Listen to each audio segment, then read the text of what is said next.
car Dušan je 1349. godine stvorio najnapredniji srednjovekovni pravni kodeks u Evropi.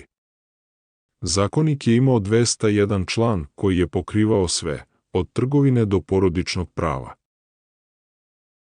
Štitio je prava plemića, sveštenstva, trgovaca, pa čak i seljaka.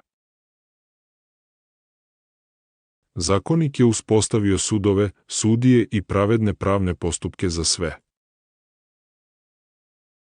Regulisao je trgovinu, određivao cene i štitio trgovce od prevare. Porodična prava, nasleđivanje i bračni zakoni bili su jasno definisani i zaštićeni. Kodeks je čak uključivao i propise o zaštiti životne sredine i rudarstvu.